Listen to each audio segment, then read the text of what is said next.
There are silences louder than screams. And my father left one behind that never stopped echoing. The attic always smelled like old paperbacks and rot.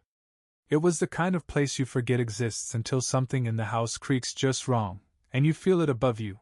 All that weight, all those sealed boxes, all those years stacked like coffins waiting for grief to wake up. I didn't want to go up there. But the truth is, I was already there before I opened the hatch. My head was there. My gut. The part of me that had never really left the past. It started with a noise, a scurry or thump, maybe just the wind moaning through a crack in the siding. But I told myself I needed to check it out. That's what good men do, right? Check on things. Handle them. Protect. Maintain. So I pulled the string, unfolded the ladder, and climbed into the place I had avoided for 20 years. The light bulb at the center of the rafters buzzed like it hated being turned on. Its dull yellow glow spilled over warped floorboards and forgotten furniture, a rocking horse missing one ear, boxes half torn and bleeding out, old photo albums, holiday decorations no one had cared about since Clinton was in office. My boots stirred up dust that tasted like dry memory. I coughed and swore and then saw it, the box. It sat crooked under a pile of folded curtains, the ones my mother stitched before I was born. It was taped at the edges with ancient masking tape, the corners chewed by time and insects. The top was marked in thick black ink. Junk don't open. So, naturally, I opened it. I didn't find a ghost. I found my father. He stared up at me from a curled photograph, edges soft, corners water-damaged, but the image still alive in the middle. He stood shirtless at the edge of a river, holding a small boy I recognized but didn't remember. Me. The child's face was caught in mid-laugh, squinting from sunlight, clinging to the man like he was a mountain. The man wasn't looking at the camera. He looked away, toward the river, jaw tense, mouth half closed, eyes unreadable. I sat down right there on the attic floor. Because something cracked. Somewhere between my ribs and spine, something let out a groan, a creak, a reminder that I'd built myself on top of questions. And the weight of them was finally leaking through the cracks. I ran my thumb across the photo like I could wipe time away. But time's sticky. It clings. The more I looked, the more I didn't recognize the man in it. He had my eyes. But they were empty. I took the photo downstairs and laid it on the kitchen table. I didn't touch it again for hours. I watched it like it might confess something. Like it might twitch, or breathe, or whisper. But it just stayed still. Smiling in the wrong places. Looking in the wrong direction. I drank that night. Whiskey, straight from the bottle. Not to forget. I wasn't trying to forget. I was trying to remember. Anything. A voice. A hand on my shoulder. A bedtime story. A goodbye. But there was nothing. The only memory I had of my father was absence. That night I dreamed of water. A river thick with mud, branches twisting like limbs. I stood at the bank, watching a man walk deeper and deeper until the water swallowed him whole. I screamed, but no sound came out. The river didn't care. It kept moving. I woke up sweating. Heart clawing its way out of my chest. I turned to the nightstand. The photograph stared back. The next morning, I called my mother. Not to ask for breakfast. Not to say hello. Just one thing. Do you remember the river? There was a long pause. Static hummed on the line. What river? She said too quickly. The one where he's holding me. Shirtless. You're not in the photo. I found it in the attic. You were in the attic? Don't do that. Just tell me what I'm looking at. She was silent. Not the silent of thought, but the silent of walls going up. That photo shouldn't exist, she said. But it does. So talk to me. She inhaled through her nose. Exhaled like she hated the air. Don't call him your father. He was never that. What do you mean? He left, Elijah. That's what he did. He left. Did he? Because it kind of looks like maybe you. Don't, she snapped. You think you're ready to know what happened, but you're not. You don't get to dig up graves and then complain about the smell. I have a right to know. And I have a right to stay sane. And then she hung up. I stared at the dead line for a long time. Then I sat back down with the photo. And I realized something I hadn't before. It was cropped. Badly. The left edge was jagged, not factory cut. Someone had ripped someone else out of that frame. A third figure. A fourth. Or maybe something that explained the moment too well. I turned the photo over. Nothing. No date. No names. Just a sticky residue where maybe, once, there had been tape. I thought about the river. The way my father looked at it. Like it owed him something. Like it had taken something. Maybe that's where it happened. Whatever it was. I made a decision. I was going to find out where the photo was taken. And I was going to follow the river. Even if it swallowed me, too. The hardest conversations are the ones that have been frozen in a mother's mouth for decades. And when they thaw, they bleed. It took me 3 days to convince myself to drive to my mother's house. 3 days of carrying the photograph around in my coat pocket, like a relic from some buried religion. I kept taking it out and looking at it, hoping it might offer up new information the way a haunted object would in a movie. But it didn't. It just kept showing me the same lie, or the same truth, and I wasn't sure which scared me more. Her house hadn't changed. Same cracked sidewalk. Same rusted porch swing that never swung anymore. Same curtain pulled slightly too far over the living room window. She was always watching. I knocked once. Waited. Nothing. Knocked again. She opened the door halfway, cigarette already lit, apron still dusted with flour. She blinked like she hadn't seen me in years, even though we talked every few weeks, more out of obligation than affection. Eli, she said, voice flat. You eat yet? No. I need to talk. Come in then. The house smelled like cinnamon and old anger. I followed her to the kitchen. Everything was clean but worn, that strange kind of sterile chaos where nothing's out of place but everything feels wrong. She went back to her dough, kneading it like it had insulted her. I put the photo on the counter. She didn't look at it. Mom. Silence. Look at it. Where did you find that? Her hands didn't stop moving. In the attic. She finally looked down. Just a flicker of her eyes. And then back to the dough. It's nothing. It's not nothing. It's him. It's me. That river. You know what day that was? I told you to stay out of the attic. Why? So I wouldn't find this? She slammed the dough down harder than necessary. The thud echoed. What do you want from me, Eli? The truth. You think it helps? You think it heals? It doesn't. It just keeps hurting in new ways. I leaned on the counter closer now.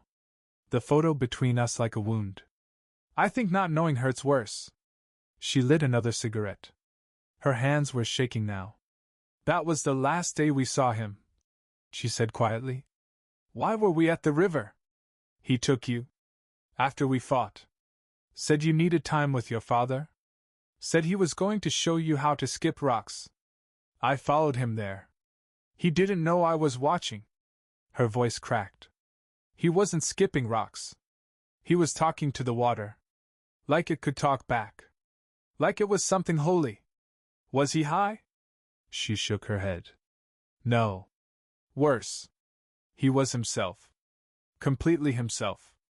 That's what scared me. I didn't speak. He told you a story, she continued, about a fish that swallowed the moon. You laughed so hard you got the hiccups. I almost let myself believe he could be a father. But he couldn't. No. She sat down at the table and finally looked at the photo like it might bite her. Do you know what he said to me that night, when I told him we were leaving for good? I shook my head. He said, you can take the boy, but the blood stays with me. She stubbed out her cigarette. Lit another. That man was poison. He didn't hit me. Not with fists. But he hit in ways that don't leave bruises you can point to. He talked me into hating myself. Into thinking I was lucky to have him. Her voice turned to gravel. And then one night I packed a bag. I carried you out of that house wrapped in a blanket. We got on a Greyhound and didn't stop moving until we ran out of road. I felt like I was floating. Detached. My heartbeat wasn't in my chest anymore. It was in my throat, my wrists, behind my eyes. Why didn't you ever tell me? Because I didn't want you to look for him. But I'm not looking for him.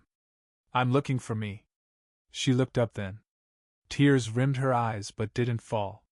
You won't find yourself in his shadow, Eli. Trust me. That place is colder than death. We sat in silence for a long time. Eventually she got up. Went to the sink. Washed her hands like she could scrub away the past. Before I left, I picked up the photo. She reached out and stopped me. Leave it. Why? Because if you take it, you'll take him with you. I looked at her. I already did. There's a kind of silence mothers keep. Not because they want to. Because they have to. To protect you. To protect themselves. And sometimes, because the truth isn't a story, it's a scar. Sometimes, when no one else will talk, you go to the loudest liar in the family. And pray their noise hides a little truth.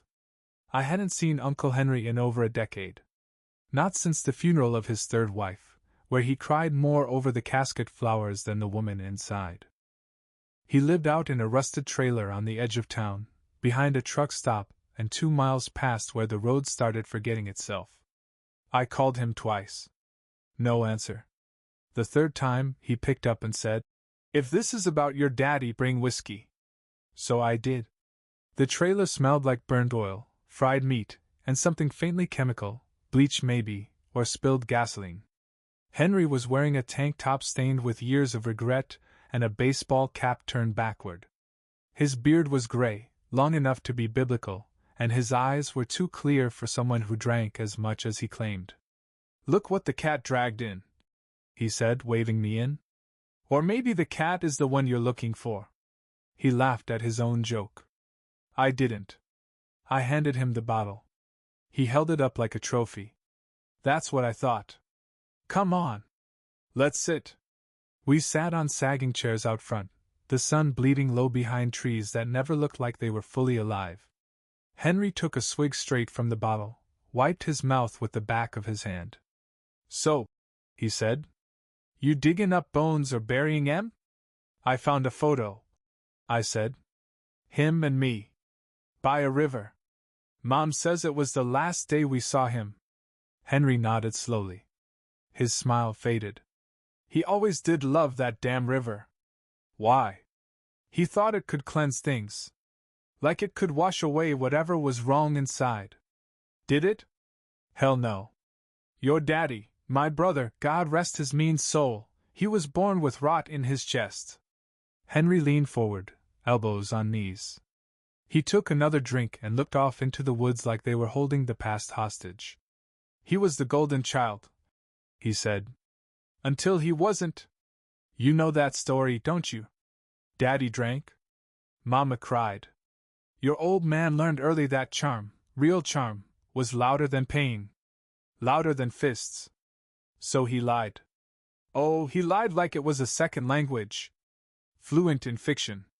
Could sell ice to Eskimos, fire to hell. And every story had just enough truth to keep you hooked."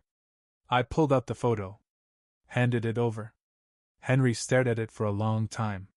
His hands trembled slightly. "That day," he said. "Yeah. I remember. Tell me."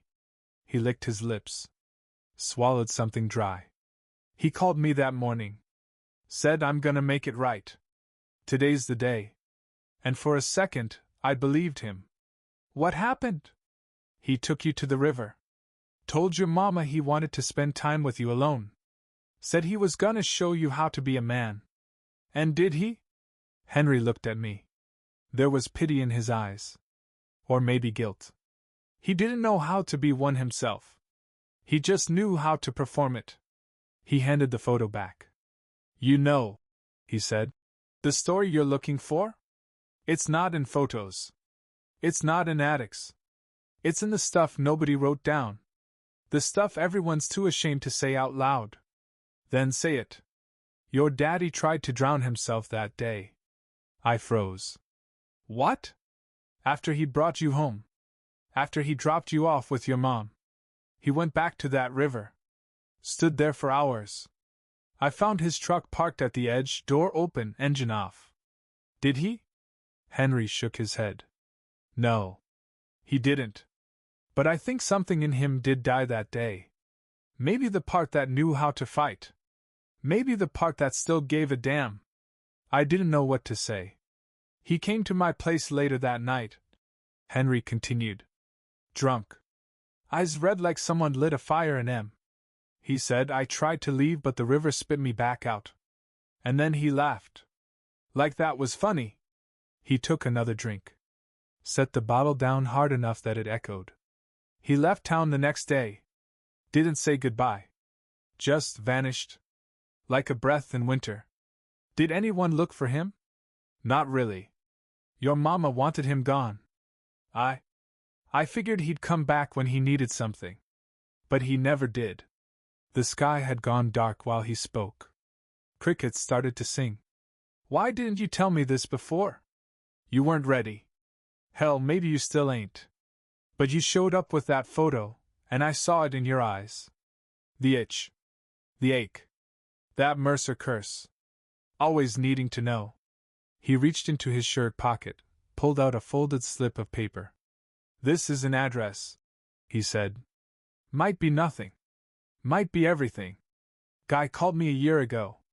Said he knew your father. Lived out west. Sounded old. Sounded tired. I never called him back. Why? Because some stories aren't meant to end. They're meant to warn. He handed it to me. I took it. And something in the world tilted. The version of the truth people offer you says more about them than about the truth itself. Some lie to protect you. Some lie to protect themselves. Some lie because it's all they've ever known. Some ghosts don't wait until night to haunt you. Some find you in the mirror at 8 a.m., with a toothbrush in your mouth and no warning at all. It started on a Tuesday. I was brushing my teeth, bleary-eyed and hungover, the light above the sink flickering in that nervous way it always did when it rained. I leaned forward to rinse, spit into the basin, and looked up. And there he was. Not literally. Not some shimmering figure behind me or reflected in the glass. Just me. But not just me. There was something about the set of my jaw that morning. The arch of my brow. The way the corners of my mouth pulled downward, like I was always halfway to a snarl. I'd seen that face before. In a photograph. In memories I wasn't sure were mine. And now, in the mirror. I dropped the toothbrush. Stared. Turned my head slightly, watching my own profile like it belonged to someone else. The resemblance was undeniable. I was 33 years old and just starting to realize that my body was becoming his, one wrinkle at a time, one twitch of expression after the next. I didn't know whether to punch the mirror or look away. Instead, I sat down on the edge of the bathtub and cried. That was the beginning. From then on, I couldn't stop noticing it. The way I walked across the room. The short fuse when I was tired. The way my fingers curled into fists when I was talking about something that mattered too much. I started dreaming in his voice. Not full conversations. Just fragments. You never learn to swim by standing on the shore. Some boys are born bad. Some are made that way. Don't call me a coward. I chose not to fight. I woke up sweating, the words echoing like gunshots behind my eyes. I went to a barber. Told him to shave it all off. Not a trim. A full buzz. You sure, man? Just do it.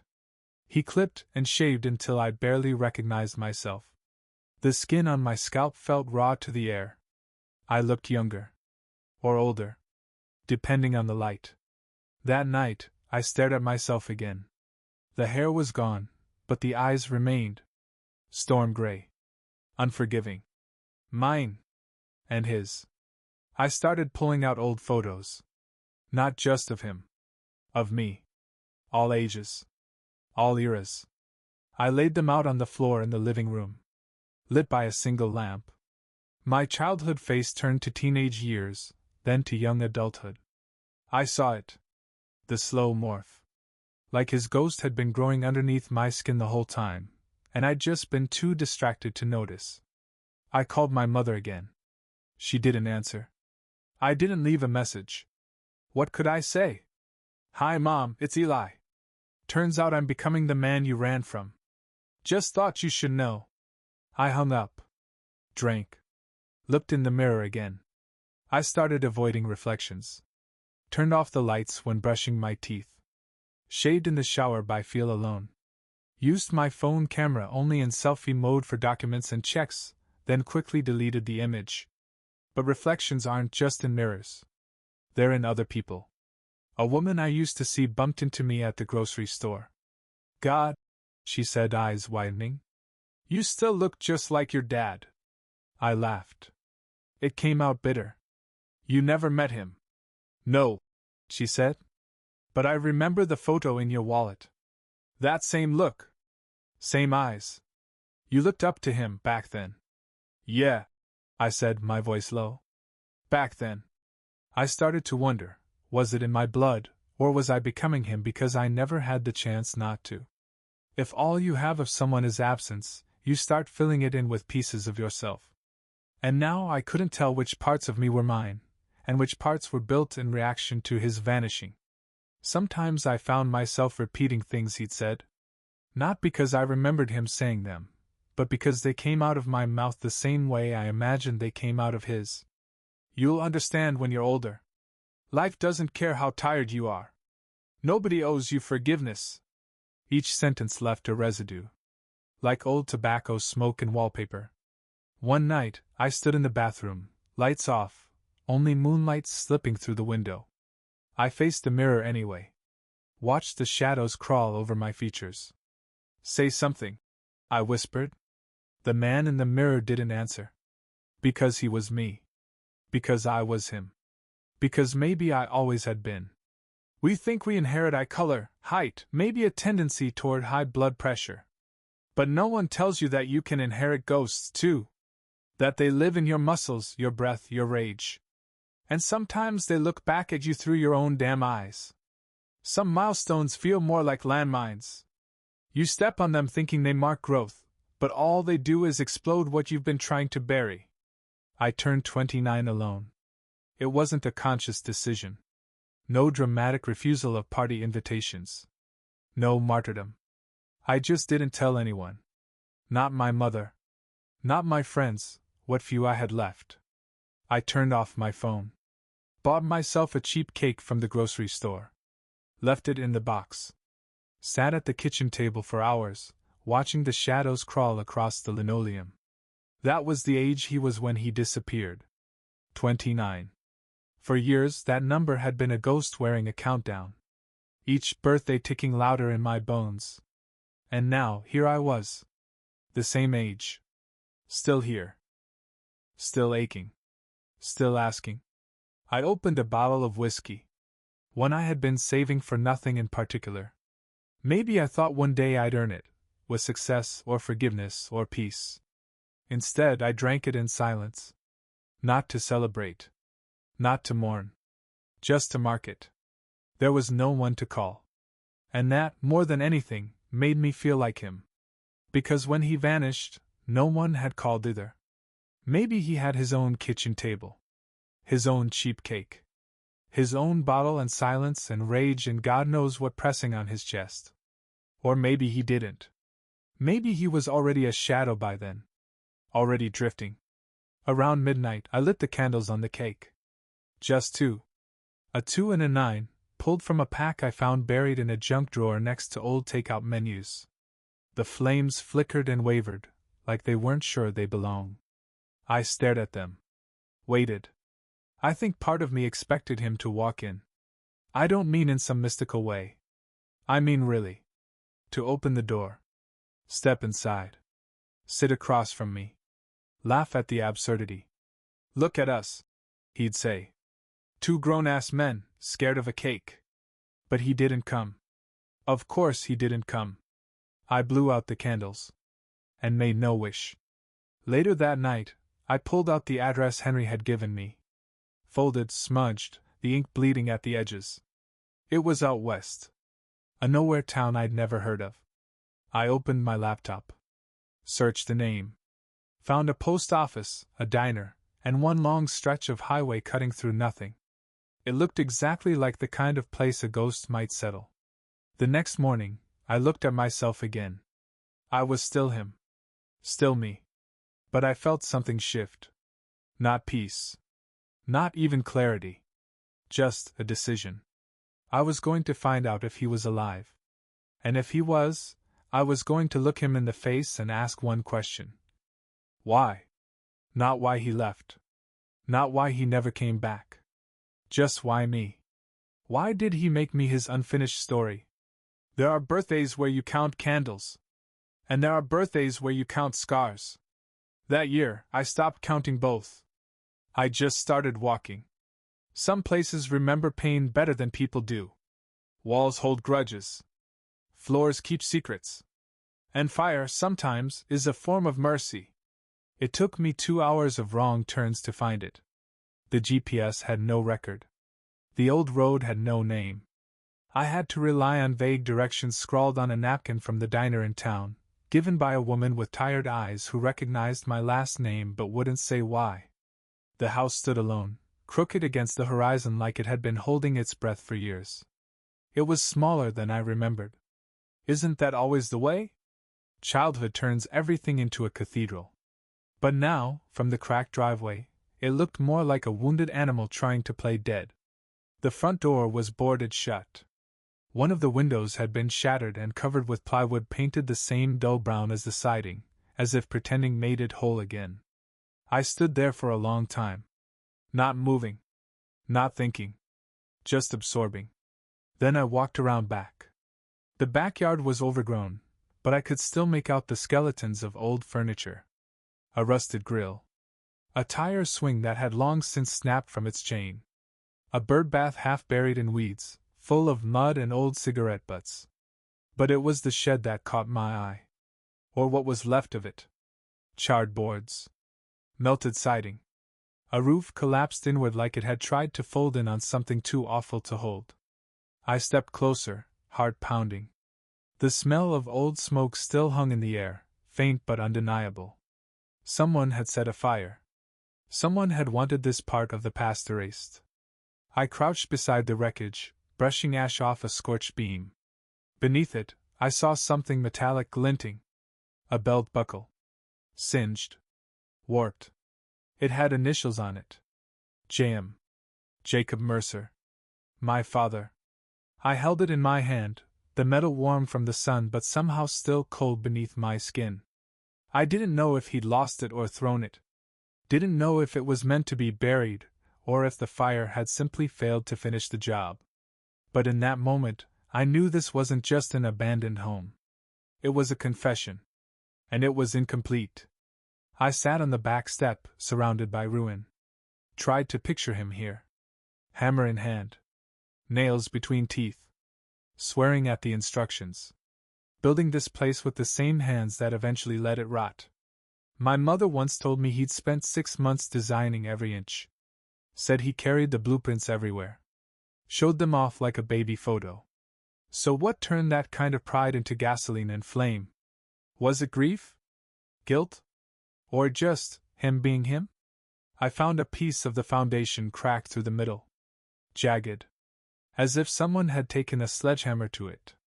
I ran my fingers along the break. Something about it felt familiar. Not the destruction.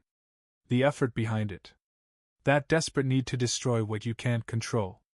To erase the evidence of your own failure. I'd felt that before. Every time I stared at a mirror too long. Every time I drank until silence came. Every time I hurt someone who only wanted to love me. Before I left, I walked through the tall grass one more time. Circled the house like a mourner at a wake. I took nothing else. Left the buckle where I found it. Some artifacts aren't meant to be carried. Some truths are heavy enough just knowing they're still here. As I turned back to my car, the sun dipped low behind the roofline. The house cast a long, crooked shadow across the field. And for just a moment, it looked like a hand reaching out. Not to pull me in. To wave goodbye. He built this place like it was going to save us. And then he burned it like he knew it couldn't. Some men don't live in homes. They haunt them. Some places pretend they've forgotten you. But it's just pretense. Towns don't forget. They just get good at pretending their ghosts moved on. I arrived just after noon. The sun was high, baking the pavement. My tires crunched over gravel as I pulled up to the only gas station in town, its sign faded to near invisibility. A plastic flag flapped half-heartedly in the wind, declaring prices that hadn't been competitive since the early 2000s. The woman behind the counter looked up as I walked in. Her face went flat when I said my last name. Mercer. She blinked. Don't know it. He grew up here. Jacob Mercer. Built a house about 5 miles out just off. Can't help you. I wasn't surprised. Only disappointed. That would be the theme of the day. I walked the streets slowly. There was a diner. A barber. A church that looked like it doubled as a storm shelter. Kids riding rusted bikes. A man sleeping in the cab of his truck. Everyone seemed busy doing nothing. But they noticed me. They watched. Not openly. Not kindly. Like I'd walked in wearing a memory they tried to bury. The library was cool and smelled like paper trying to live forever. A woman in a cardigan, 60s, sharp eyes, hands that didn't shake, asked what I was looking for. Old records. Property ownership. The Mercer house. The second she heard the name, her lips tightened. That family, she said under her breath. What about them? She shook her head. Best not to dig too deep into old dirt. All you get's mud. But she brought me the box anyway. Clippings. Receipts. A tax ledger from 1989. There was one photo. Black and white. A 4th of July parade. He was in it. My father.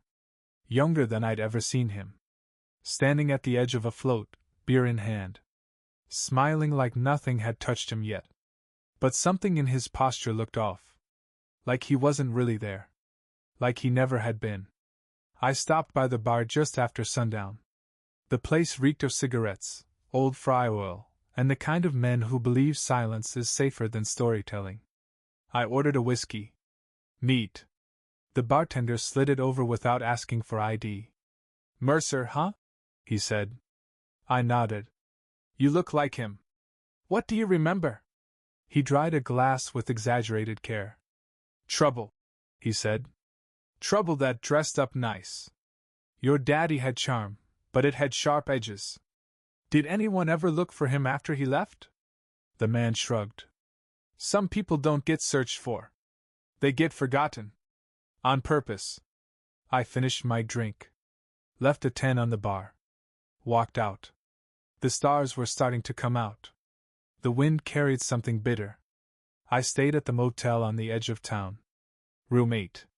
Smelled like mildew and air freshener trying too hard. I didn't sleep.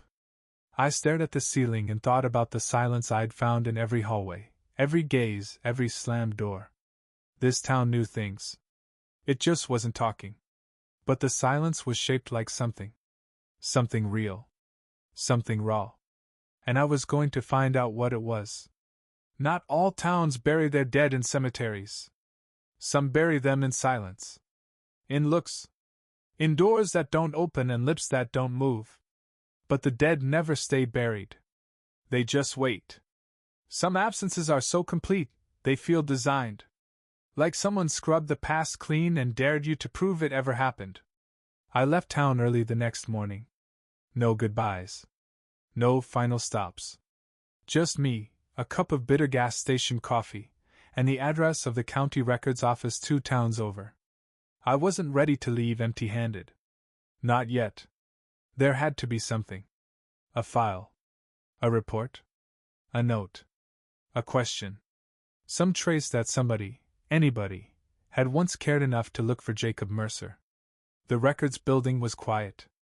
Sterile. A heavy kind of silence that reminded me of hospitals or morgues.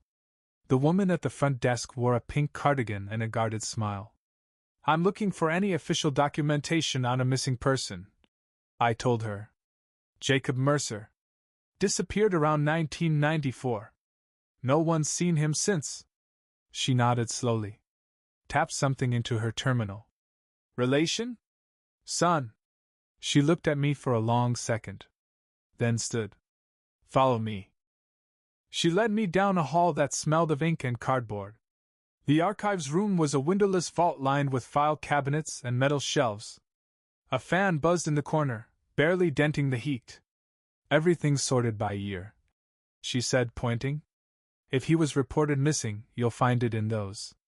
I nodded, already rolling up my sleeves. 3 hours passed. I found death certificates, arrest records, marriage licenses. I found missing person reports for dogs and runaway teens. I found a boy named Sammy who disappeared in '95 and was found 2 counties over with a man twice his age. But I didn't find my father. No Jacob Mercer. Not as missing. Not as dead. Not as wanted or warrant-bearing or suspected or searched for. He wasn't in the system at all. I asked the woman to check again. She tapped through files. Typed and backspaced. Clicked and frowned. If someone filed a report, she said finally, it's not here. What does that mean? Could mean it was never filed. Could mean it was filed and pulled later. Could mean it was buried. Buried by who? She didn't answer. Just offered me a small, rehearsed smile. Sorry. I sat in my car with the engine off. The silence was deafening. No report meant no investigation. No official search. No record. Just a vanishing act, accepted by everyone like it was inevitable. Or worse, intentional. I called my mother. She didn't answer. I didn't leave a message. I didn't need her to confirm it. I already knew. No one had looked for him because no one wanted to find him. Not the town. Not the family. Maybe not even me back then. Sometimes you go looking for paper trails and find scorched earth instead. Some ghosts aren't missing. They're erased. And sometimes that's the loudest kind of presence there is. Grief has a taste. Mine tastes like the bottom of a bottle and the sound of my father's name echoing through an empty room. I started drinking with more intention. Not to feel better. Not even to forget. I drank to feel closer to him. To rot from the inside out, the way I imagined he had. To black out the good parts of myself and see what was left when the lights were gone. I wanted to meet the man beneath my skin, the part of me that might explain why he left, and why I still couldn't leave him. It started with 2 drinks at dinner. Then no dinner. Then just a drink. Then several. There were nights I woke up on the floor. Couch cushions pulled onto the ground like I tried to build a nest. My mouth dry, my head pounding. The photo of him always somewhere nearby, crumpled on the carpet, stuck beneath the couch leg, once floating in a bowl of cereal I didn't remember pouring. I never lost it though. No matter how far I went, I kept that photo. Like a compass that only pointed south. I started calling bars he might have been to. Leaving my name. Asking if anyone remembered Jacob Mercer. He owe you money? He your dad or something? You sure you want to find him? The answers varied. But the voice in my head stayed the same. Slurred. Cold. You're just like me. I drank at home. I drank at other people's homes. I drank in motel rooms with the curtains drawn and the TV flickering to static. I drank like it was my job, and the only promotion was oblivion. Sometimes I'd talk to him. Out loud. Why'd you go? Did you ever love her? Do you even know what you did to me? But there were no answers. Just the creak of the house settling. The soft slosh of whiskey in a glass. The breathless pause between questions and tears. I punched a wall once. Split 2 knuckles. Didn't go to the hospital. Just wrapped it in an old dish towel and kept drinking. Pain was proof. Of what I didn't know. That I was still here. That I wasn't him yet? Or that I was closer than I'd admit? A friend came by. Haven't seen you in weeks, she said. I told her I was fine. She saw the bottle on the counter, the one in the sink, the ones lined up on the porch like soldiers left behind. She didn't say anything else. Just hugged me. Brief. Fragile. Like I might break her if I squeezed back. I didn't. There are things people don't tell you about becoming your father. It doesn't happen in grand gestures. It happens in the small ways. A flinch at kindness.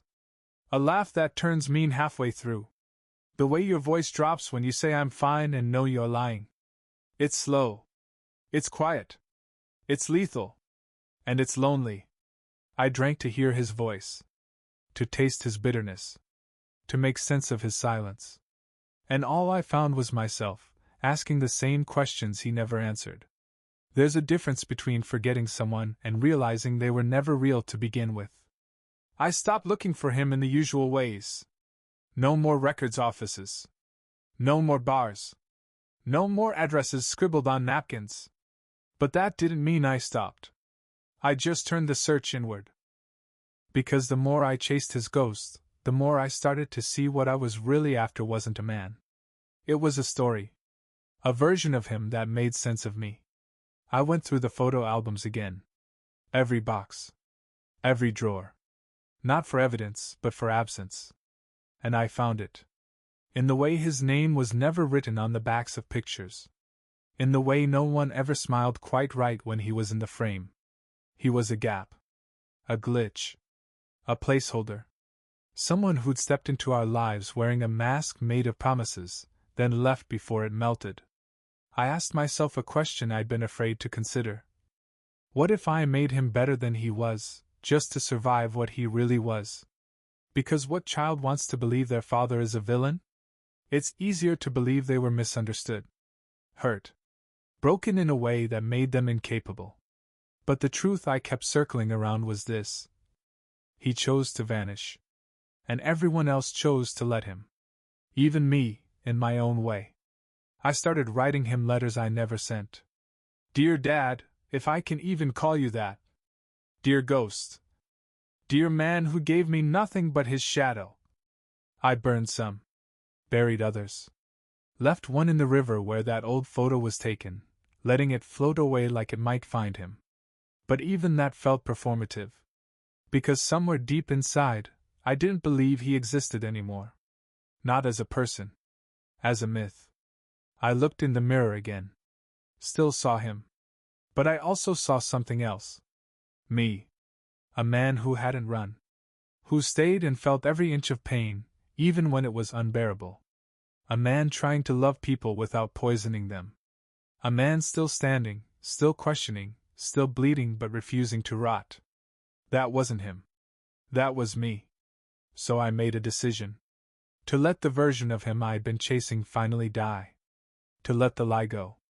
He wasn't a father. He was an absence with a name.